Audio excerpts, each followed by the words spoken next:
تکلیف ہوتی تھی تو ماں باپ یاد آتے ہیں کہ پریشانی میں ماں کی گود میں بیٹھ کر، ماں کے قدموں میں بیٹھ کر سر رکھ کے عرض کرتا تھا کہ ماں تکلیف میں ہوں تو سر پہ ہاتھ رکھتی تھی، کہتی بیٹے گھبرانا نہیں، اللہ خیر کرے گا، میں دعا کروں گی۔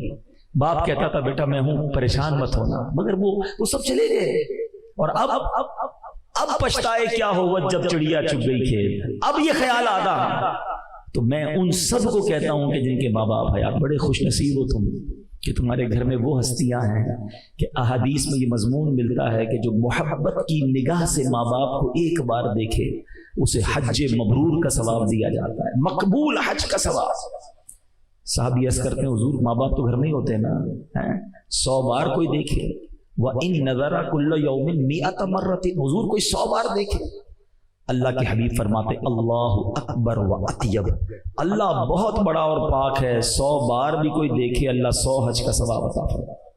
اچھا یہ ذرا انڈرسٹینڈ کیجئے گا کہ ماں باپ کو محبت سے دیکھنے پر حج کا ثواب ہے تو خدمت کا ثواب کتنا ہوگا، قدم پیر دبانے کا ثواب کتنا ہوگا، اپنے ہاتھوں سے کھانا کھلانے کا ثواب کتنا ہوگا، اپنے پیسے ان پر خرچ کرنے کا ثواب کتنا ہوگا، ان کے لیے دوائی لانا، ان کی دل جوئی کرنا، صرف محبت سے دیکھنے پر جب حج کا ثواب ہے تو خوش نصیب ہیں وہ لوگ جو ماں باپ کی خدمت کرتے ہیں، ماں باپ کی دعائیں لیتے ہیں۔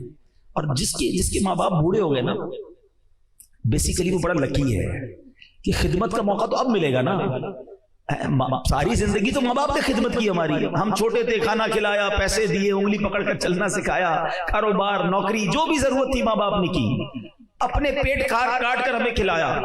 اب جب وہ بوڑھے ہوئے، this is the right time to react, ارے اب موقع آیا ہے تمہیں کچھ ریوارڈ حاصل کرنے کا، نیکیاں کمانے کا، اور اب بندہ اریٹیٹ ہونا شروع ہو جاتا ہے کہ مزہ نہیں آ رہا، ابو بہت زیادہ تنگ کرتے ہیں، غصہ کرتے ہیں، بار بار دوائی لینے، بار بار ہاسپٹل۔ نہیں میرے بیٹے اسلام، بھاگ جاگ گئے تمہارے، نصیب جاگ گئے۔ ایسے بھی ماں باپ ہیں کہ جو خدمت کرتے کرتے ہی چلے گئے، بچوں کو خدمت کا موقع ہی نہیں ملا۔ ارے جس کو موقع ملا وہ خوش نصیب ہے کہ اب لے لو دعائیں، اب حاصل کر لو، اور یقین مانیے ہمارے پیسوں کا نصیب ہے اگر وہ ماں باپ پر خرچ ہو جائے۔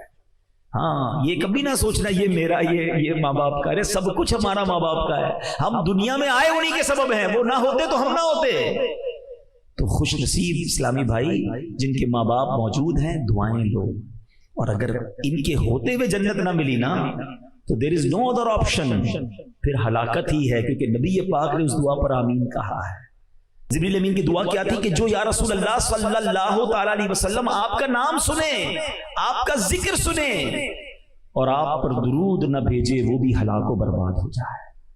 تو یہ بڑا اہم معاملہ ہے۔ ہم پورے دن میں نعت شریف سن رہے ہوتے ہیں، بیان سنتے ہیں، یا خود ہی اپنی زبان سے نبی پاک علیہ الصلوۃ والسلام کا ذکر کرتے ہیں مگر درود نہیں پڑھتے، تو درود زبان تر رہنی چاہیے۔ اچھا علماء نے بڑا پیارا ایک فارمولہ دیا کہ اگر کوئی شخص دن میں کئی بار پیارے آقا علیہ الصلوۃ والسلام کا نام سن لے یا زبان سے کہے اور درود پڑھنا مس کر گیا ہے، تو اس کا خوبصورت طریقہ یہ ہے کہ اپنی ڈیلی روٹین میں ایک پرٹیکولر تعداد کے مطابق درود روز پڑھے، مینز 100 بار پڑھے، 200 بار پڑھے، اللہ توفیق دے تو 313 بار پڑھ لے، اس سے زیادہ پڑھ لے۔ تو اب اگر اس نے 100 بار بھی درود پڑھ لیا اور پورے دن میں نہیں پڑھ سکا تھا، تو جہاں جہاں نبی پاک علیہ الصلوۃ والسلام کا نام سنا تھا یا پڑھا تھا اور نہیں پڑھ سکا، تو یہ بعد میں پڑھنا اس کا آلٹرنیٹ، اس کا قائم مقام ہو جائے گا۔ تو اپنی زندگی میں درود پاک کو ضرور شامل کریں، ورنہ کہیں ایسا نہ ہو کہ نبی پاک علیہ الصلوۃ والسلام کی شفاعت سے ہم محروم ہو جائیں۔ پیارے آقا راضی ہوں گے تو رب راضی ہو جائے گا۔ آئیے مل کر محبت کے ساتھ با آواز بلند درود پاک پڑھ لیں۔ صلو علی الحبیب صلی اللہ تعالی علی محمد صلی اللہ علیہ وسلم۔ میرے بیچ اسلامی بھائیوں، ہمارے پاس ایک بہت عظیم مہمان آنے والا ہے، ایک ایسا مہمان آنے والا ہے کہ جو ہم سے لینے نہیں ہمیں دینے آ رہا ہے۔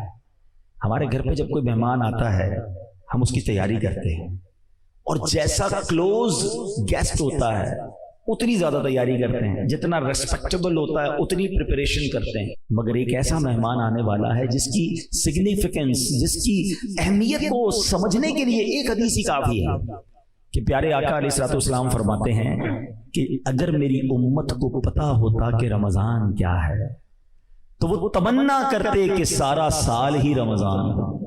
ایسا کیا ہے رمضان میں کہ امت کو پتہ چل جائے، اس کی اہمیت کا اندازہ ہو جائے۔ ایک اور مولا علی شیر خدا کرم اللہ تعالی وجہ الکریم کی قول سے سمجھیے، آپ کہتے ہیں کہ اگر اللہ تبارک و تعالیٰ کو اس امت کو عذاب دینا ہوتا تو اس امت کو ماہ رمضان اور سورہ اخلاص عطا نہ فرماتا۔ اٹ مینس کہ یہ عذاب سے بچانے والی چیزیں ہیں، قرآن اور رمضان۔ اور سبحان اللہ، اب رمضان چند دنوں میں، چند گھڑیوں میں آنے والا ہے۔ سب سے پہلے تو ہم اللہ سے دعا کرتے ہیں کہ اللہ ہمیں خیر سے رمضان عطا کر دے، صحت کے ساتھ عطا فرما، عافیت کے ساتھ نصیب فرما، پورے روزے رکھنا، پوری تراویح پڑھنا نصیب فرما اس مہینے کو۔ ابھی اچھا، یہ جو حدیث میں نے پہلے سنائی، اس میں یہ بھی تو تھا نا کہ جو رمضان کو پالے اور اپنی مغفرت نہ کروا سکے وہ ہلاک و برباد ہو جائے۔ اس کا مطلب کیا ہوا کہ اتنا مبارک مہینہ تمہیں ملا، اس میں بھی تم رب کو راضی نہ کر سکے، پھر اس سے بڑا محروم کون ہوگا؟ رمضان کی سبحان اللہ گھڑی گھڑی کی جو برکت ہے۔ دیکھیں کاروباری لوگ بیٹھے ہیں، اس سیزن کے بارے میں ہم بات کرتے ہیں کہ یار کون سا سیزن ہے جس میں زیادہ محنت کرنی ہے، زیادہ کمانا ہے۔ بہت سارے لوگ ہوتے ہیں جن کا گرمیوں میں سیزن آتا ہے، کولر والے تو برف والے تو ریفریجریٹر والے، اے سی والے، پنکھے والے، بڑے اب جان لگاتے ہیں کہ بھائی یہ سیزن ہے، اس میں زیادہ کما لو۔ سردیاں آتی ہیں تو کمبل والے، ہیٹر والے، گیزر والے اور بہت ساری آئٹمز ہیں۔ شادیاں ہوتی ہیں تو کپڑے والے اور اس کے جناب جو ریلیٹڈ لوگ ہوتے ہیں۔ تو جیسا سیزن آتا ہے ویسا ہم زور لگاتے ہیں اس سیزن والے لوگ کہ یار اس میں زیادہ کمانا ہے۔ تو صحیح بات یہ ہے کہ نیکیوں کا سیزن آ گیا ہے، رحمتوں کا سیزن آ گیا ہے۔ ریٹ کیسا بڑھ گیا، ثواب کتنا بڑھ گیا کہ فرمایا نفل کا ثواب فرض کے برابر، فرض کا ثواب 70 ٹائمز بڑھا دیا گیا۔ یعنی آپ سوچیں کہ ہم کام تھوڑا کریں اور اجر زیادہ عطا کیا جائے گا۔ اچھا، سارا سال میں اور آپ دعا کرتے ہیں یا اللہ بخش دے، معاف کر دے، سن لے ہماری پکار، ہماری توبہ قبول کر لے، میں اور آپ ریکویسٹ کرتے ہیں۔ اور رمضان کی راتوں میں رحمت کی ندا آسمان سے دی جاتی ہے کوئی مانگنے والا کہ اس کی مراد پوری کر دی جائے، ہے کوئی سوالی کہ اس کا سوال پورا کر دیا جائے، ہے کوئی مغفرت مانگنے والا کہ اس کی مغفرت کر دی جائے۔ یعنی ادھر سے ندائیں ہیں کہ مانگ لو، مانگنے کا مزہ آج کی رات ہے۔ یہ پورا مہینہ رحمت۔ پھر روزانہ افطار کے وقت، ڈیلی افطار کے دن، یعنی افطار کا جو ٹائم آتا ہے، 10 لاکھ گناہ گار جہنم سے آزاد کیے جاتے ہیں۔ 1 ملین سنرز، 10 لاکھ گناہ گار۔ اچھا، پھر رمضان میں جمعے کا دن جب آتا ہے، ہر گھڑی، ایوری مومنٹ 10 لاکھ گناہ گار جہنم سے آزاد کیے جاتے ہیں۔ اور پھر اس رمضان کی جو آخری رات آتی ہے، احادیث کا مضمون ہے پورے مہینے میں جتنے بخشے گئے سارے کے سارے اس تعداد کے مطابق اتنے اور اس رات بخش دیے جاتے ہیں۔ جب لیلۃ الجائزہ، چاند رات آتی، عید الفطر کی رات، اللہ تعالیٰ فرشتوں سے فرماتا ہے میرے فرشتوں اس مزدور کے بارے میں کیا کہتے ہو جس نے مزدوری پوری کی؟ فرشتے عرض کرتے ہیں مولا اسے پورا اس کی مزدوری ملنی چاہیے۔ اللہ فرماتا ہے میرے فرشتوں گواہ ہو جاؤ میں نے سب کی مغفرت فرما دی۔ مزدوری کر لو، بڑی مزدوری ملنی ہے، بڑی رحمت ملنی ہے، بڑی کمائی ملنی ہے، سارے سال کے گناہ معاف ہو سکتے ہیں اگر ایک مہینہ ہم اللہ کی رحمت لوٹنے کے لیے تیار ہو جائیں۔ فرسٹ آف آل ہمیں پریپیئر ہونا پڑے گا، اس مہمان کے لیے تیاری کرنی پڑے گی۔ مگر آج دیکھیں تو تیاری ہو رہی ہے، ہاں بالکل تیاری ہو رہی ہے۔ کچھ کاروباری لوگ تیاری کر رہے ہیں کہ پیسے کتنے کمانے ہیں، رمضان میں کون سے آئٹم ہے جو زیادہ بڑھ جائے گا، ذرا سٹاک کر لو تو زیادہ پیسے کما لیں گے، ہیں رات میں یہ کام کریں گے، دن میں یہ کام کریں گے، بڑی تیاریاں ہو رہی ہیں۔ اچھا، فیملیز میں کیا تیاریاں ہو رہی ہیں؟ افطار میں کیا پکانا ہے، سحری میں کیا بنانا ہے، یہ آئٹم شارٹ تو نہیں ہے گھر میں، یہ بھی منگوا لو، شربت کون سا بنے گا، کھانے پینے کی تیاریاں ہو رہی ہیں۔ اچھا، رمضان کے صدقے میں عید الفطر ملے گا، ٹھیک ہے نا، عید کا دن ملے گا، مگر رمضان میں کیا تیاری ہو رہی ہے کہ عید کیسے گزارنی ہے۔ 8-10 روزے کے بعد بازار آباد، اور اب جناب وہ راتیں جو عبادت کے لیے آئی تھیں وہ مارکیٹ میں اس لیے جا رہے ہیں کہ عید کو پہننا کیا ہے، مگر اس پوری پریپریشن میں عبادت کی تیاری کہاں ہے، دعاؤں کی تیاری کہاں ہے، سجدوں کی تیاری کہاں ہے، اللہ کی رحمت لوٹنے کی تیاری کہاں ہے کہ مجھے کسی صورت مغفرت لینی ہے، رہ نہ جاؤں، سب بخشے جائیں اور میں نہ مارا جاؤں۔ اس کی پریپریشن کہاں ہے، اس کی تیاری کہاں ہے؟ ہم سب بہت کچھ سوچتے ہیں، لیکن کیا بیٹھ کر کبھی گھر والوں کے ساتھ یہ مشورہ کیا کہ کون کب کہاں کیا پڑھے گا، قرآن پڑھنے کا ٹائم کون سا ہوگا، نمازیں کہاں پڑھنی ہے، تراویح، اور اس کے بعد جناب اور عبادتوں کا کیا معاملہ ہوگا؟ نہیں میرے بیٹے اسلامی بھائی، اس سے بہت زیادہ دوری ہے. انفارچونیٹلی رمضان کو ہم نے ایسا لگتا ہے کہ فوڈ فیسٹیول بنا دیا ہے. یعنی جیسے ہی ابھی رمضان آئے گا تو ریسٹورنٹ والے لگا دیں گے کہ آل یو کین ایٹ، افطار میں اتنی آئٹمیں ہیں، سحری میں اتنی آئٹمیں ہیں. آپس میں باتیں بھی ہو رہی ہوتی ہیں کہ آج کہاں افطار کرنا ہے، اچھا سحری میں کدھر چلنا ہے، رات کو کدھر کھانے چلنا ہے. بس اللہ اکبر، یہ کیوں نہیں کہتے کہ آج کہاں بیٹھ کر قرآن پڑھنا ہے، آج تفسیر کہاں سننی ہے، آج دعا کدھر کرنی ہے، آج رات مسجد میں کہاں گزارنا ہے، ارے آج رحمت کدھر سے لوٹنی ہے. Nobody talk about it. اس لیے رمضان آیا ہے. اگر کسی بیرون ملک سے کوئی غیر مسلم آ جائے اور وہ ہمارے شہر کا، ہمارے وطن کا رمضان میں راؤنڈ کرے اور اس سے پوچھے بتاؤ کیا محسوس کیا، شاید وہ آ کر کہے گا لگتا ہے مسلمانوں کا کوئی فوڈ فیسٹیول آیا ہوا ہے، زیادہ سے زیادہ نئے نئے کھانے والا مہینہ آیا ہوا ہے. شاید وہ یہ نہ کہہ پائے کہ سجدوں کا مہینہ آیا ہے، دعاؤں کا مہینہ آیا ہے، سپلیکیشنز کا مہینہ آیا ہے. ہم سوچیں ہم رمضان کو کیا کر رہے ہیں. دیکھیں جتنا جلدی لوگ دنیا سے جا رہے ہیں نا، بیماریاں ہیں، پریشانیاں ہیں، اور اس کے باوجود we are not ready to prepare for hereafter. ہم آخرت کی تیاری کے لیے تیار ہی نہیں ہو رہے، سوچ بھی نہیں رہے کہ میرے ساتھ بھی ہو سکتا ہے. یہ آس پاس سے جو جنازے اٹھ رہے ہیں، کب سوچیں گے کہ میری باری بھی آنے والی. لوگ کہیں گے یار ہمارے ساتھ ہی تھا، پتہ بھی نہیں چلا گیا دنیا سے. بس 2-4 دن یاد کریں گے، پھر کوئی یاد نہیں کرے گا. میں ہوں گا اور میرے اعمال ہوں گے اور میں اکیلا قبر میں ہوں گا. خدا کی قسم ہماری لاٹری لگنے والی ہے. اگر جیتے جی پھر رمضان مل جائے نا، یہ چند دن میں تو بہت دعائیں کر رہا ہوں، اللہ زندہ رکھیو رمضان تک، عافیت سے رمضان دینا، خیر سے رمضان گزارنا نصیب فرمانا، کیونکہ کوئی بھروسہ نہیں زندگی کا. اگر یہ رمضان مل جائے نا، یقین کرو یہ اللہ کا احسان ہوگا. اور اب اس رمضان کو زندگی کا آخری رمضان سمجھ لو کہ بس کسی صورت میں نے اللہ کو راضی کر لینا ہے، کیونکہ اللہ کریم کی رحمت چاہتی ہے کہ میں اور آپ بخشے جائیں. ایک سجدے پر رمضان میں، ایک سجدے پر 1500 نیکیاں عطا کی جاتی ہیں. حدیث کا مفہوم ہے، اور اس کو جنت میں سرخ یاقوت کا گھر عطا فرمایا جائے گا. ہر سجدے پر، ہر سجدے پر ایسا درخت جنت میں اس کے لیے لگایا جائے گا کہ جناب جدھر 500 سال تک گھڑ سوار گھوڑا دوڑاتا رہے اس کے سائے میں دوڑتا رہے گا. ارے ایک سجدے کا اتنا ثواب. اس کے بھی لوگ تراویح نہیں پڑھتے، 3 روزہ پڑھ لی باقی فارغ، 5 روزہ تراویح پڑھ لی باقی فارغ. ارے اللہ کے بندو تراویح تو پڑھنی، نوافل بھی پڑھ لو نا، ہر سجدے پر ثواب ہے نا. یہ مہینہ تو اس لیے آیا ہے. ہمیں تو کرنا کیا چاہیے، اے کاش ہم یہ پلان کریں کہ رمضان میں تراویح بھی پوری پڑھوں گا بلکہ نوافل بھی پورے پڑھوں گا. ہم نے تو پلان ہی کچھ اور کیا ہوا اپنی زندگی میں. عصر کتنی 4 رکعتیں، ظہر کتنی 4-2-2، اچھا مغرب کتنی 3 اور 2، عشاء کتنی 4-2-3. اول تو پڑھنی نہیں ہے، پڑھنی ہے تو شارٹ کٹ والی پڑھنی ہے. ارے اللہ کے بندو کیوں یہ نیکیاں چھوڑتے ہو؟ اور اب ایٹ لیسٹ رمضان میں تو یہ پلان کر لینا یار رمضان میں پوری نماز پڑھوں گا، تراویح بھی پڑھوں گا، اوابین بھی پڑھوں گا، تہجد بھی ادا کروں گا. پورا سال گناہ کیے ہیں، پورے سال خطائے ہیں، یا اللہ یہ مہینہ ایسا دے دے کہ تجھے راضی کرنے میں کامیاب ہو جائے. یہ مہینہ کتنا اہم ہے آپ کو معلوم ہے. نزول قرآن کے بارے میں تو آپ جانتے ہیں، لیکن اس مہینے کی ایک اور شان شاید بہت ساروں کو نہیں پتا کہ اللہ کریم نے جو 4 بڑی آسمانی کتابیں نازل کی ہیں نا، توریت، انجیل، زبور اور قرآن، یہ چاروں کی چارے رمضان میں نازل فرمائی ہے. یعنی رمضان ہی کو چنا گیا.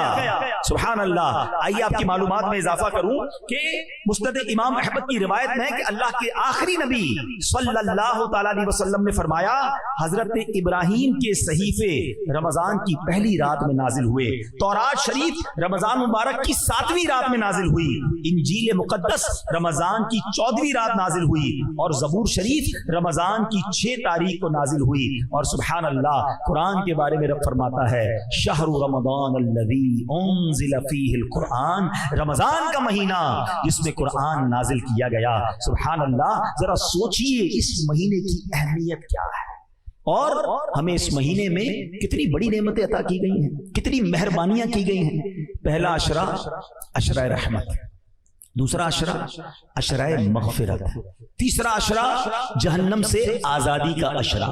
اچھا اس میں بھی ایک رات، یہ شب قدر جو عطا ہوئی نا، اس کے پیچھے بڑی زبردست علماء نے سورہ قدر کے شان نزول لکھے. ٹھیک ہے، سورہ قدر پڑھتے ہیں نا. بسم اللہ الرحمن الرحیم. انا انزلناہ فی لیلۃ القدر وما ادراک ما لیلۃ القدر لیلۃ القدر خیر من الف شہر. یہ جو 3 آیتیں ہیں نا اس کو سمجھیے گا ذرا. یہ قرآن کا بہت خوبصورت اسلوب ہے. یہ دا وے آف قرآن ہے کہ جب قرآن کو کسی بات پر انفسائز کرنا ہوتا ہے, کسی بات کی تاکید کرنی ہوتی ہے, تو قرآن خود کوسچن ہم سے پوچھتا ہے, انا انزلناہ فی لیلۃ القدر, ہم نے نازل کیا اسے لیلۃ القدر میں. پھر آگے فرمایا وما ادراک ما لیلۃ القدر, تم نے کیا جانا لیلۃ القدر کیا ہے.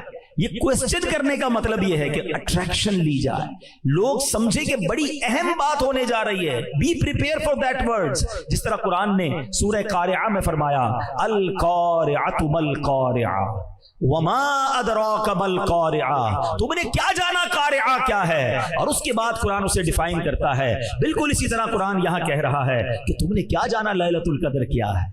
پھر فرمایا لیلۃ القدر خیر من الف شہر, یہ وہ رات ہے جو 1000 مہینوں سے بہتر ہے. There is a question, why 1000 months? یہ 1000 مہینوں کی کیلکولیشن کیا ہے؟ 100 سال ہوتے, 50 سال ہوتے, 200 سال ہوتے, یہ 1000 مہینوں کے پیچھے لاجک کیا؟ اس کے پیچھے علماء نے, مفسرین قرآن نے بہت ساری جس کو کہیں شان نزول بیان کی ہے. نبی پاک علیہ الصلوۃ والسلام نے صحابہ کرام کے سامنے ایک واقعہ بیان کیا. پیارے آقا علیہ الصلوۃ والسلام نے بتایا جس کا مضمون ہے کہ پچھلے زمانے میں ایک بزرگ ہوتے تھے, ان کا نام تھا شمعون. بنی اسرائیل کا زمانہ تھا, حضرت شمعون. نبی پاک نے فرمایا کہ وہ بڑی اللہ کی عبادت کرتے تھے, دن میں جہاد کرتے, رات کو عبادت کرتے, اور 1000 مہینوں تک انہوں نے ایسے وقت گزارا. روزہ بھی رکھتے تھے, بڑے جاندار تھے, بڑے طاقتور تھے, مگر بڑی صفاکی کے ساتھ, طویل واقعہ میں شارٹ کر کے بتا رہا ہوں, بڑی صفاکی کے ساتھ, بڑے ظلم کے ساتھ آپ کو شہید کر دیا گیا. اب جب صحابہ کرام نے واقعہ سنا تو کیا شاندار مائنڈ سیٹ تھا صحابہ کرام کا. ہمیں کوئی پچھلی قوم کی, پچھلے کسی لوگوں کی بات بتائے تو کہتے ہیں اچھا اتنے پیسے سے ہمارے پاس کیوں نہیں ہے. ہم تو کسی کے گھر جاتے ہیں, اس کا گھر دیکھ کے ہمارا موڈ آف ہو جاتا ہے, یار اس کا اتنا بڑا, میرا چھوٹا سا گھر ہے, اتنی بڑی گاڑی میری کب ہوگی. اس کی گھڑی دیکھے تو رات نہیں گزرتی. اللہ کے بندو اس ریس میں مارے جاؤ گے. ہاں یہ کبھی نہیں جیت سکتے, پریشان ہی رہو گے. اگر یہ والی ریس کرنی ہے نا تو پریشان ہی رہنا ہے, کیونکہ کروڑ پتی ارب پتی کو دیکھ کے پیچھے رہ جائے گا. ارب پتی کے اوپر خرب پتی موجود ہے. آپ کتنی بھی بڑی گاڑی لے لیں, ہم لوگوں کے پاس پرائیویٹ جیٹ آ گئے, کہاں تک جاؤ گے. اللہ کے بندو جو رب نے دیا ہے اس پہ شکر ادا کر لو, انجوائے کرو اپنی لائف کو. ہاں چلے اس بات کو یہی روکتے ہیں. یہ بات جب چلی ہے اور اس کیلیبر کے لوگ بیٹھے ہیں, لائف میں اگر سکون لانا چاہتے ہیں نا تو 2 باتیں یاد کر لیں کہ نعمتوں میں اپنے سے کمتر لوگوں کو دیکھیں, ٹھیک ہے, اور نیکیوں میں اپنے سے آگے لوگوں کو دیکھیں. آپ کی لائف مزیدار ہو جائے گی. آپ کو جب بھی لگے نا کہ یار میرے سے آگے لوگ ہیں, وہ نہ دیکھیں, اپنے سے پیچھے والوں کو دیکھیں. جھونپڑی میں لوگ رہ رہے ہیں, روڈوں پہ سو رہے ہیں, کھانے کو پیسے نہیں ہیں, گھر نہیں ہے, ہاسپٹل میں پڑے ہوئے ہیں, بڑی بڑی بیماریاں ہیں. ارے اللہ نے تو مجھے کروڑوں سے اچھا بنایا ہے, میں کیوں آگے والے کو دیکھ کر ٹینشن میں ہوں. پیچھے والوں کو دیکھو گے تو سجدے سے سر نہیں اٹھے گا. شکر کرتے کرتے زندگی گزر جائے گی اور انجوائے بھی کرو گے اپنی لائف کو. ہاں نیکیوں میں دیکھو, کمپٹیشن کرنا ہے, آئیے نا میں بتاتا ہوں. صحابہ کرتے تھے نا کمپٹیشن, وہ بھول گئے آپ. حضرت عمر رضی اللہ عنہ آدھا مال لائے تھے, حضرت ابوبکر صدیق اپنے گھر کا سارا مال لے آئے. کیوں؟ کمپٹیشن تھا, نیکیوں میں آگے بڑھنا ہے. ہمیں اچھی گاڑی والے, پراڈو والے کو دیکھ کر تو خیال آتا ہے کہ میری کرولا کیوں رہ گئی. تمہیں تہجد گزار کو دیکھ کر خیال کیوں نہیں آتا کہ میں تہجد کب پڑھوں گا. یہ تہجد بھی پڑھتا ہے, یہ روز قرآن پڑھتا ہے, مجھے قرآن پڑھنا ہی نہیں آتا. یہ بزنس بھی کرتا ہے, دین کا کام بھی کرتا ہے, میں کب کروں گا. یہ والی ریس میں آ جائے نا کہ یہ اللہ کے قریب پہنچ رہا ہے, جنت کے محل بنا رہا ہے, دنیا کا بنگلہ بنا رہا ہے, اس کی ٹینشن ہے. ارے ڈیفینس میں 2000 گز کا بنگلہ بنا لیا, میں پیچھے رہ گیا. یہ کیوں نہیں دیکھتے کہ جنت میں اس کے کتنے محل بن گئے, میں کنگال رہ گیا. دیکھو نا نیک لوگوں کو, آ جاؤ اس ریس کے اندر, یہ انشاءاللہ تمہیں آگے لے جائے گی. اور ایک اور بات میں آپ کو بتا دوں کہ جو آپ کے پاس ہے نا اس پر انجوائے کرنا سیکھے, ورنہ لائف بے مزہ ہو جاتی ہے. میں آپ کو سمجھاتا ہوں اس بات کو. ایک بادشاہ تھا, وہ بڑا پریشان رہتا تھا, بڑے پیسے تھے اس کے پاس, مگر نیند نہیں آتی تھی, ٹینشن بہت تھی. اپنے وزیر کو بلایا کہ یار بتاؤ تو صحیح کہ یہ اتنے پیسے, اتنا مال, اتنا سلطنت, نیند ہی نہیں آتی, عجیب سی کیفیت رہتی ہے. اور میں اپنے غلاموں کو دیکھتا ہوں, یہ بڑے مزے میں مستی مذاق کر رہے ہوتے ہیں, رات کو سکون کی نیند سو جاتے ہیں, زمین پہ ہی سو جاتے ہیں, مجھے نرم بستر پر نیند نہیں آتی. میرے اور ان میں فرق کیا ہے؟ یہ اتنا انجوائے کیوں کر رہے ہیں لائف کو, میں پریشان کیوں. اس نے کہا بادشاہ سلامت, یہ بات آپ کو 99 نمبر کے فارمولے سے سمجھ آئے گی. یہ کون سا فارمولہ ہے؟ کبھی سمجھاتا ہوں. اس نے ایک غلام کو بلایا, ادھر آؤ. بادشاہ سلامت, آپ اس کو 100 اشرفیاں تحفے میں دے دیں. بادشاہ تھا، اس کے لیے 100 اشرفیاں کیا چیز ہیں، 100 اشرفیوں کی تھیلی منگوائی، وزیر کے ہاتھ میں دی. اس وزیر نے کیا کیا، چپکے سے اس کے اندر سے ایک اشرفی نکال کے جیب میں رکھ لی، کہا جاؤ مبارک ہو. اس غلام کی تو لاٹری لگ گئی، زندگی میں ایک اشرفی نہیں دیکھی تھی، 100 اشرفیاں. او جناب، گھر گیا، خوشی خوشی سارے گھر والوں کو، بچوں کو جمع کیا، بیوی کو بلایا، مبارک ہو مبارک ہو. کیا ہوا؟ 100 اشرفیاں بادشاہ نے دی ہیں، اپنی تو زندگی بن گئی. سارے بچے خوش، وائف بھی خوش. بچے کہتے ہیں ابو اشرفیاں دکھائے تو اسی ہوتی کیسی، ہم نے دیکھی نہیں آج تک. تھیلی کھولی اور اشرفیاں اس نے نکال دی. کہا ابو ہم گن لیں؟ گنو. بچوں نے گننا شروع کی، کتنی نکلی؟ 99. ایک تو رکھ لی تھی نا اس نے. کہا ابو یہ تو 99 ہیں. کہا نہیں نہیں، بادشاہ نے دی ہیں 100 ہوتی ہیں، پوری 100 ہوں گی، گنو تو میں گننا نہیں آتا. پھر گنی 99. بیوی نے کہا ہٹو ہٹو میں گنتی ہوں، بچوں کو گننا نہیں آتا. بیوی نے گنی، نکلی 99. شوہر نے کہا تم سب ہٹو، تمہیں گنتی نہیں آتی، میں گنتا ہوں. نکلی 99. اب بیوی کہتی تم ہوئی ایسے، 100 دی ہوں گی تم نے راستے میں گرا دی ہوگی. بچے کہتے ہیں وہ ایک اشرفی شارٹ کرایا، پتہ ہے ایک اشرفی کتنے کی ہوتی ہے، اس سے تو کتنے کام بن جاتے. نہیں نہیں ادھر ہی ہوگی. بستر اٹھایا، ٹیبلیں اٹھائیں، پورا گھر اتھل پاتھل، ساری رات اسی میں گزر گئی کہ وہ ایک کدھر گئی. صبح آیا وہ غلام بادشاہ کے دربار میں، آنکھیں سوجی لال، جو روز سکون سے سوتا تھا. وزیر نے کہا کیا ہوا تمہیں؟ کہا بادشاہ سلامت بڑا مسئلہ ہو گیا. کیا ہوا؟ آپ نے تو 100 دی ہوں گی لیکن ہوا یہ، گھر گیا تو 99 نکلی تھی. وزیر نے جیب سے ایک نکالی کہ یہ ایک لے جاؤ. وہ تو چلا گیا. اب وزیر نے جو بادشاہ سے بات کی نا، میں آپ سب کو سمجھانا چاہتا ہوں. کہا بادشاہ سلامت آپ کا پرابلم بھی یہی ہے، آپ کے پاس جو ہے نا آپ اس پر خوش نہیں ہیں، جو نہیں ہے اسی کی فکر میں زندگی خراب کر بیٹھے ہیں. ہم سب کا یہی حال ہے. خدا کی قسم اتنا ہے ہمارے پاس کہ سارا زندگی سجدہ کرتے گزار دیں، اور ہم میں سے بہت سو کے پاس تو اتنا ہے ہمارے بچے بھی کھائیں تو ختم نہیں ہوگا.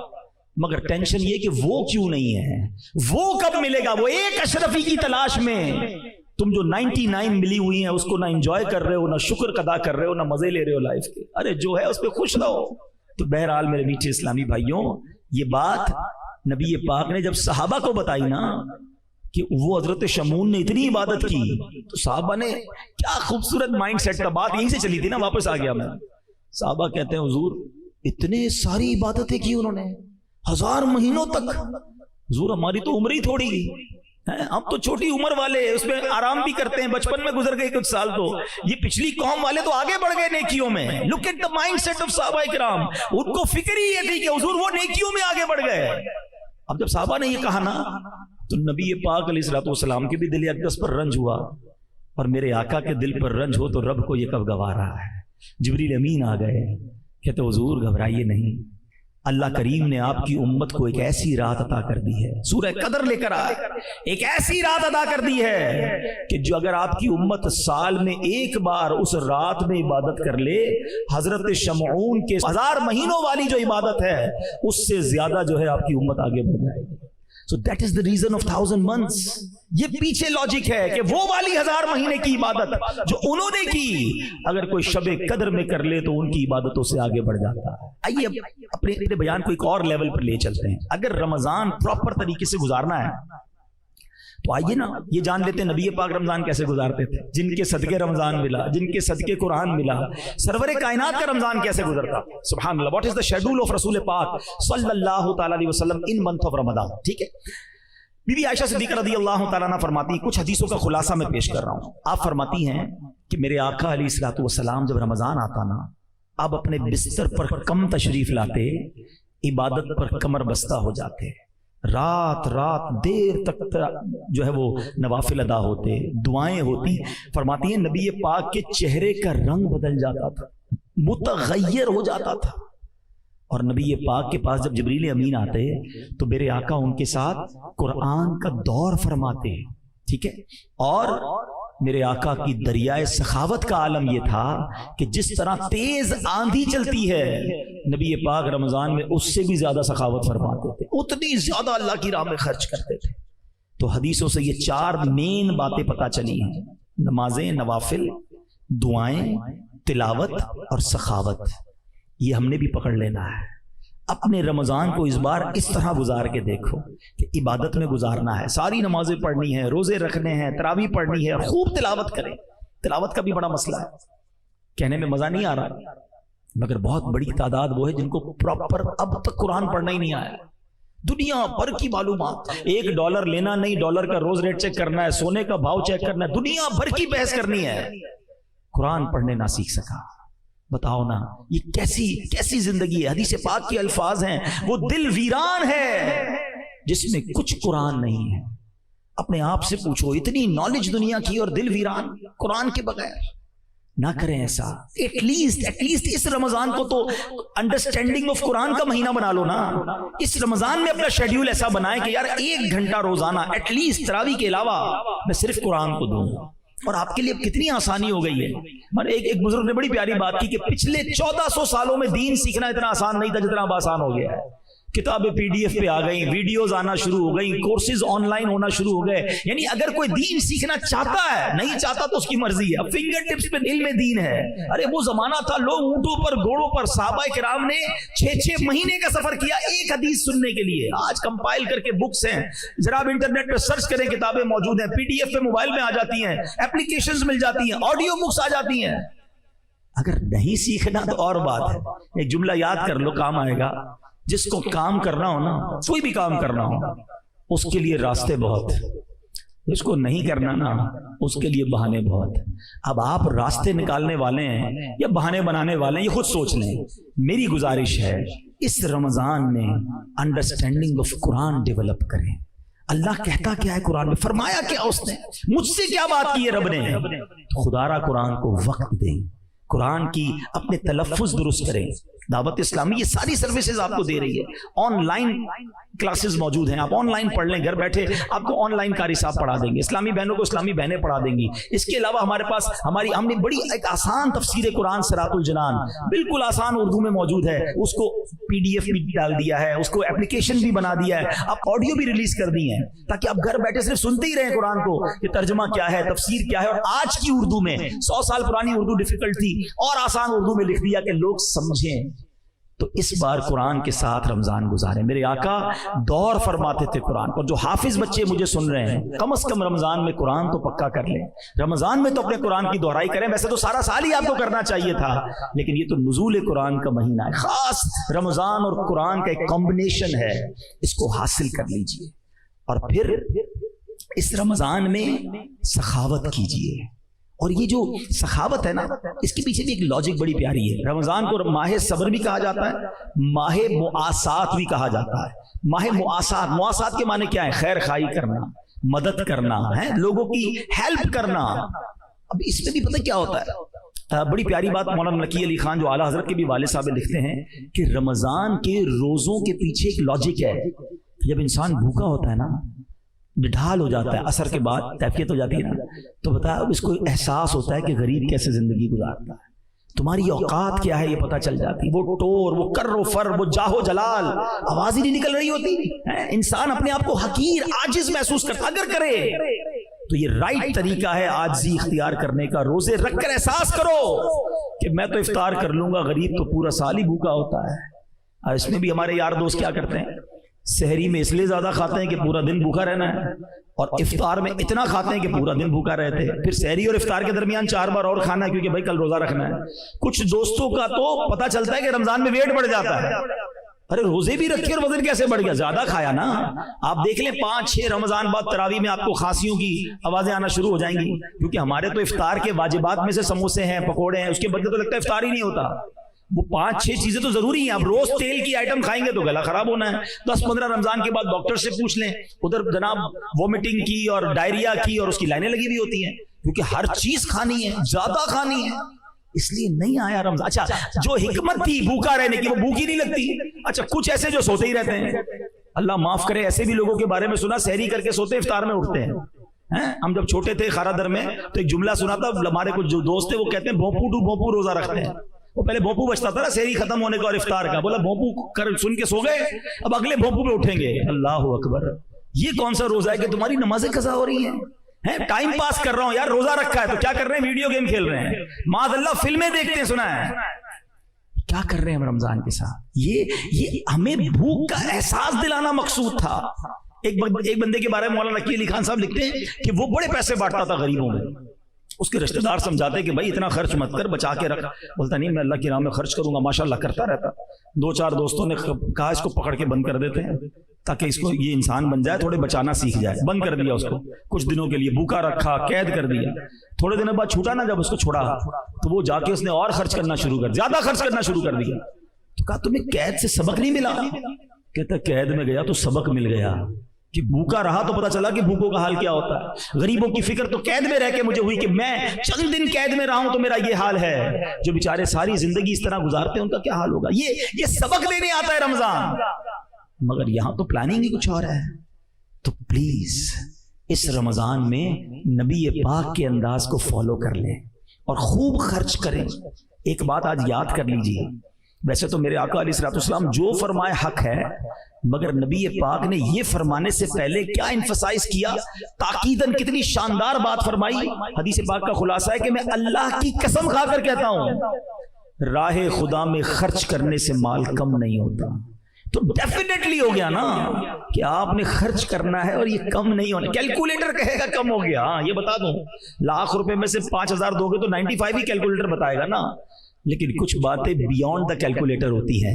اگر کوئی شخص کھیت میں جائے 2 بوری بیج کی لے کر اور اپنی زمین پر وہ سارے بیج چھڑک کر آ جائے تو کیلکولیٹر تو یہ کہے گا کہ 2 بوری زیرو ہو گئی، ختم ہو گئی. عقل مند بندہ کہے گا 2 بوری ڈال کر آیا ہے، تھوڑے دنوں بعد 2 ٹرک لے کر آئے گا. تو یہ اللہ کی راہ میں خرچ کرنا بیج ہی ہے. یہ تم بیج ڈالو اللہ فصل عطا فرمائے گا، ہمیشہ ملٹی پلائی ہوتا ہے. جو لوگ پوری زکوٰۃ دیتے ہیں ان سے پوچھ لیجئے کہ اگلے سال وہ زیادہ دے رہے ہوتے ہیں. کیسے زیادہ دے رہے ہیں؟ کیونکہ اللہ اور برکت ڈال دیتا ہے. تو ہمیشہ ایک تو میرا ایک بہت بڑا درد ہے اور اللہ کرے کسی کے لیے فائدہ ہو جائے. آپ بھی اس بات کو پلیز میں کہتا ہوں وائرل کریں، بات کریں. دوستوں میں بیٹھتے ادھر ادھر کی گپ شپ یہ والی بات کریں جو میں اب کرنے جا رہا ہوں. یعنی میری اب یہ فیلنگ اسٹرانگلی بنتی جا رہی ہے کہ جس طرح رمضان کے علاوہ بدقسمتی سے لوگ شاید 7-8-10% نماز پڑھتے ہیں، ایسا لگتا ہے کہ اب زکوٰۃ بھی 7-8-10% لوگ ہی پوری دیتے ہیں. نہیں دیتے زکوٰۃ. زکوٰۃ کی کیلکولیشن ہی کرنا نہیں آتی ہے، ذہن ہی نہیں ہوتا. بس تھوڑے بہت دے دیے، اتنے دے دو، بس کسی کی شادی کرا دی، کسی کا یہ کر دیا، ہو گئی ہماری. کیسے ہو گئی بھائی؟ ٹیکس ریٹرن آپ بھرتے ہو یا آپ کا وکیل بھرتا ہے؟ کیوں وکیل سے کرواتے نہیں یار؟ اس کو ذرا صحیح حساب آتا ہے. زکوٰۃ کا حساب آپ نے کیسے بنا لیا؟ آپ کو زکوٰۃ کا حساب بنانے کے لیے کسی عالم دین سے رجوع کرنا چاہیے. یہ پلر آف اسلام ہے، بچپن سے پڑھتے آ رہے ہیں نا. اسلام کے 5 پلر ہیں، 5 ستون ہیں. ایمان لانے کے بعد کیا ہے؟ نماز، روزہ، حج، زکوٰۃ. زکوٰۃ کو نہ سمجھنے کے لیے کوئی تیار ہے، نہ پراپر دینے کے لیے تیار ہے. حالانکہ پورے سال میں ایک بار، وہ بھی کتنے سارے مال کو تو ڈڈکٹ کر دیا گیا. اگر میں لاجیکلی بات کروں نا، ہے تو 2.5%، لیکن اگر لاجیکلی بات کی جائے، اگر سمجھانے کے لیے، تو زکوٰۃ تو شاید 1-1.5% بنتی ہے. آپ کہیں گے یہ کیسے بھائی؟ آپ کا گھر نکل گیا زکوٰۃ سے، آپ کی فیکٹری نکل گئی، آپ کی ساری گاڑیاں نکل گئی، گھر میں جو سامان ہے وہ نکل گیا، اگر کوئی کرائے پہ جگہ دی تو وہ بھی نکل گئی. اب بتائیے ہمارا 50% نارملی سرمایہ وہ گھر، گاڑیاں اور فیکٹری یا دکان جو ہماری مین چیزیں، فیکٹری کی مشینری بھی نکل گئی. تو اتنی ساری چیزیں تو شریعت نے مائنس کر دی. اب بچا کیا؟ اس پر 2.5% ہے. پھر بھی بھاری پڑ رہا ہوتا ہے، پھر بھی اس پہ جان جاری ہوتی ہے. حالانکہ حدیث پاک کے الفاظ ہیں کہ زکوٰۃ مال کا میل ہے. حدیث پاک کا مضمون ہے جس مال میں یہ میل مل جائے اس مال کو برباد کر دیتا ہے. اور آگے عذاب الگ ہے، ادھر تو بربادی ہے، ادھر عذاب الگ کھڑا ہے. حالانکہ دینے والوں سے کیا فرمایا؟ سبحان اللہ، کہ اپنی زکوٰۃ دے کر اپنے مالوں کو مضبوط قلعوں میں قید کر لو. سیکیور ہو جاتا ہے آپ کا مال اللہ کی رحمت سے. اور ایک کتنی خوبصورت حدیث ہے کہ اللہ کے حبیب فرماتے ہیں کہ رب فرماتا ہے، حدیث قدسی ہے کہ اے ابن آدم، حدیث پاک کا مضمون ہے، اپنا مال میرے پاس جمع کروا دے. اللہ کہہ رہا ہے اے میرے بندے اپنا مال میرے پاس جمع کروا دے. نہ جلے گا، نہ ڈوبے گا، نہ کم ہوگا. میں تجھے اس دن لوٹاؤں گا. نہ جلے گا، نہ ڈوبے گا، نہ چوری ہوگا، یعنی کم نہیں ہونا. اور میں تجھے اس دن لوٹاؤں گا جس دن تجھے ایک ایک نیکی کی ضرورت ہوگی. اللہ اکبر. وہ دن کون سا ہوگا؟ جب بیٹے کو ماں بھی مدد نہیں کرے گی، باپ کو بیٹا بھی جواب نہیں دے گا. نفسا نفسی کا دور ہوگا. ایک گناہ کوئی لینے کے لیے تیار نہیں ہوگا، ایک نیکی کوئی دینے کے لیے تیار نہیں ہوگا. اور اللہ کے یہاں وہ تمہارا ڈپازٹ جمع ہوگا. جب رب فرماتا ہے میں تمہیں اس دن دوں گا جس دن تمہیں ایک ایک نیکی کی ضرورت ہوگی. پھر خرچ کرنے میں سوچیں. رمضان سخاوت کا مہینہ ہے، رمضان عطاؤں کا مہینہ ہے، اور آپ بانٹے جائیں۔ اگر زکوٰۃ دے بھی دی نا اور نیکی کا کوئی اور کام آ گیا اور دے دیں۔ اور یہ بھی حدیث پاک کے الفاظ ہیں کہ گن گن کر خرچ نہ کرو، ورنہ وہ رب کریم بھی تمہیں گن گن کر عطا فرمائے گا۔ نیکی کا کام آ گیا ہے، زکوٰۃ دے چکے، ارے لوگ کہتے ہیں بس ہو گئی بھائی زکوٰۃ، اگلے سال آنا، ارے اللہ تمہیں دیے جا رہا ہے، ادھر سے تو بریک نہیں لگا جو اللہ کی طرف سے عطا ہو رہی ہے، تم بھی دیے جاؤ، اللہ اور عطا فرمائے گا۔ یہاں میں اپنی بہنوں سے آخر میں بات کر لیتا ہوں کہ یہ بڑا عجب معاملہ ہو گیا ہے۔ حالانکہ سونے کی زکوٰۃ اس پر ہے جس کے پاس سونا ہے، چاندی کی زکوٰۃ اس کے اوپر ہے جو مالک ہے چاندی کا۔ تو ہماری اسلامی بہنیں جو گھر والیاں ہوتی ہیں، گھر کے لوگ ہوتے ہیں، وہ نہیں دیتے زکوٰۃ، کہتے ہیں ہم تھوڑی کماتے ہیں۔ یاد رکھیے حدیث کے الفاظ ہیں کہ یہ زیور آگ بنا دیا جائے گا، اسی زیور سے عذاب دیا جائے گا۔ اچھا پھر کہتے ہیں ہمارے شوہر دیں گے، ٹھیک ہے، اگر شوہر دے دیتا ہے تو وہ نیکی تو شوہر کما گیا نا، فرض آپ پر ہے۔ اور اس کی بڑی پیاری وجہ علماء نے بیان کی، یہ سمجھانا چاہتا ہوں، آپ اپنے مال میں سے زکوٰۃ دیا کرو تاکہ راہ خدا میں جو فضیلتیں ہیں حاصل وہ آپ کو ملیں۔ آپ نے اپنے شوہر کو کہہ دیا، اس نے دے دیا، ہو سکتا ہے وہ بھی نہ دیتا ہو، وہ نہیں دیا تو عذاب آپ کا ہوگا، کیونکہ وہ دیندار نہیں ہے، دیندار آپ ہیں، اور آپ دیں تاکہ ایک تو اللہ، دیکھیے یہی تو اللہ سے محبت چیک ہو رہی ہے نا، کہ بندے کو مال سے محبت ہے یا اللہ سے محبت ہے۔ تو یہ خواتین کو بھی یہ پریکٹس ہر سال کرنی چاہیے کہ یہ میرے زیور، یہ میرا تھوڑا سا حصہ بیچیں اور اس سے میری زکوٰۃ دیں، جو بھی اس کے پورا نصاب بنتا ہے اس کا حساب کریں میری بہنیں، تاکہ یہ اجر، یہ ثواب یہ آپ کو ملے، اللہ اور دے دے گا۔ اسی طرح قربانی کے وقت بھی یاد رکھیے، جو مالدار ہے نا اس پر قربانی واجب ہے، تو اگر عورت ہے تو عورت پر اپنی قربانی واجب ہے، وہ خود اپنے پیسے نکال کر دے کہ میں بھی چاہتی ہوں کہ اللہ کی راہ میں میری طرف سے بھی قربانی کی جائے۔ آپ کے شوہر نے، آپ کے والد نے کر دی، اچھی بات ہے، لیکن ثواب تو انہیں مل گیا، آپ اس ثواب میں حصہ لیں تاکہ یہ عادت بنے آپ کی بھی۔ مال سے محبت ہی تو چیک کری جاتی ہے، اللہ کی بارگاہ میں تھوڑی پیسے جاتے ہیں، وہاں یہ دل اور یہ نیتیں دیکھی جاتی ہیں کہ اس بندے یا اس بندی کو مجھ سے محبت ہے یا مال سے محبت ہے یا دنیا سے محبت ہے۔ اللہ اپنی اور اپنے رسول کی محبت عطا فرمائے، دین کی محبت عطا فرمائے۔ اچھا زکوٰۃ دینے میں ایک اور بڑا مسئلہ، ایک تو زکوٰۃ پراپر بناتے نہیں ہیں، حساب کر بھی لیا تو زکوٰۃ دینے میں بڑی سستی ہے، یار ہم تو پورا سال تھوڑے تھوڑے کر کے دیتے ہیں۔ نہیں جناب، اگر زکوٰۃ کا دن آ گیا اور آپ کی زکوٰۃ آپ پر لاگو ہو گئی، آپ نے اسی دن زکوٰۃ نکالنی ہوگی۔ اگر آپ گریجولی نکالنا چاہتے ہیں تو اس کا طریقہ یہ ہے کہ آپ 1 سال ایڈوانس ہو جائیں، یعنی مثال کے طور پہ کسی کا یوم نصاب پہلی رمضان اور اس کی زکوٰۃ بنتی ہے 10 لاکھ روپے، تو ایک رمضان کو وہ 10 لاکھ تو پہلے دے دے تاکہ پچھلے سال کی میری زکوٰۃ ادا ہو گئی، اور اب اگلے رمضان تک وہ ہر مہینے لاکھ روپے دیتا رہے زکوٰۃ۔ اگلے رمضان میں جا کے کیلکولیٹ کر لے، 8 لاکھ دے دیے تھے، اب 10 بنتے تو 2 دے دے، 10 دے دی اور 12 بنتے تو مزید 2 دے دے، کم بنتے ہیں۔ اب ایسا بھی دیکھو شریعت کے طریقے آسان ہے کہ کسی نے پورے سال میں زکوٰۃ دے دی 10 لاکھ روپے، بعد میں کیلکولیشن کی زکوٰۃ تو بنتی تھی 9 لاکھ روپے، تو کوئی بات نہیں، 1 لاکھ روپے اگلے سال کی زکوٰۃ کے لیے کیری فارورڈ کر لیں۔ تو بہت زیادہ فلیکسیبلٹی اور آسانی ہے، تو زکوٰۃ ڈیو ہو جائے تو فوراً دے دیں، اس کو ڈیلے نہ کریں، یہ وبال اپنے اوپر نہ رکھیں۔ اب تیسری بات، زکوٰۃ دیں کس کو، اس میں بھی بڑی سستی ہے، اپنی جان چھڑا لیتے ہیں، بھائی ہم کو تو یار ہم بانٹ دیتے ہیں رشتہ داروں میں، اپنے ملازمین کو دے دیتے ہیں۔ ارے بھائی آپ نے چیک کیا کہ وہ زکوٰۃ کے مستحق ہیں کہ نہیں؟ بس یار اللہ معاف کرنے والا ہے۔ آپ کی دکان پہ 50,000 کا ادھار کوئی لینے آتا ہے تو 5 سوال کرتے ہو، کدھر سے آئے ہو، کوئی گارنٹی ہے کہ نہیں ہے، دکان کدھر ہے، ایسے کیسے ادھار دے دوں؟ اپنے پیسے دینے ہیں تو 4 سوال 5 سوال گارنٹیاں بھی لینی ہیں، اور زکوٰۃ دینی ہے تو کوئی محنت نہیں کرنی۔ تو زکوٰۃ دینا کس کو ہے؟ آپ کا میرا کام صرف زکوٰۃ کیلکولیٹ کر کے نکالنا نہیں ہے، اس فریضے کی ادائیگی جب ہوگی جب آپ اس کو مستحق تک پہنچائیں گے، یہ ذمہ داری ہے آپ کی۔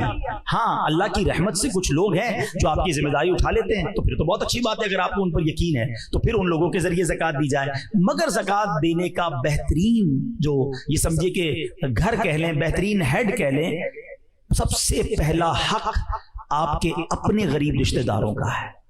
پہلے اپنے غریب رشتہ داروں کو دیکھیں، ہاں وہ زکوٰۃ کے مستحق ہونے چاہیے، یہ یاد رکھیے گا کہ یار رشتہ داروں کو دینا زکوٰۃ ضروری ہے، اچھی بات ہے، لیکن وہ مستحق ہی نہیں ہے، آپ زکوٰۃ دیں گے تو آپ کی زکوٰۃ ہی ادا نہیں ہوگی۔ تو پہلے حق آپ کے غریب رشتہ داروں کا ہے، اس کے بعد میں گزارش کروں گا کہ عاشقان رسول کی بے شک عظیم الشان تحریک دعوت اسلامی آپ کے سامنے ہے کہ کتنے بڑے پیمانے پر دین کی خدمت کر رہی ہے. تو کمال کی آرگنائزیشن ہے, نمازی بھی بناتی ہے, قرآن بھی پڑھاتی ہے, جنت کے راستے پر بھی ہمیں لے جاتی ہے, اور بیمار ہو جائیں تو خون بھی دیتی ہے, پرابلم آ جائے تو کھانا اور راشن بھی پہنچاتی ہے. تو اتنی ساری ڈائمینشنز میں اگر کوئی آرگنائزیشن کام کر رہی ہو اور پھر کرسٹل کلیئر اکاؤنٹس کے ذریعے ہمارے الحمدللہ چارٹرڈ اکاؤنٹنٹس ہمارے اکاؤنٹس کو دیکھتے ہیں, ہم اپنے آڈٹ فرم سے آڈٹیں ہو رہی ہیں, آپ بھی ہمارا پارٹ بنیے. میں تو کہتا ہوں آپ اپنا صرف ڈونیشن نہ دیں, آپ دعوت اسلامی کا پارٹ بنیں اور اپنا ڈونیشن اپنے ہاتھ سے ہی خرچ کر لیں. دعوت اسلامی کے کسی ڈپارٹمنٹ کو اس طرح جوائن کریں کہ خود ہی اسے لیڈ کریں, تاکہ صرف اپنے دنیا کے لیے کام نہ کریں, اپنے کاروبار ہی کو ٹائم نہ دیں, اپنی آخرت کے لیے بھی ہم یہ کام کریں. اللہ کریم سے دعا ہے کہ رب کریم اس رمضان کو صحیح طریقے سے سنت کے مطابق گزارنا نصیب فرمائے, خوب عبادتیں کرنا, سارے روزے اور تراویح پڑھنا اور رکھنا, اور اپنی راہ میں خوب خرچ کرنے کی توفیق عطا فرمائے. آمین بجاہ النبی الامین صلی اللہ تعالی علیہ وسلم. میرے اعمال کی اصلاح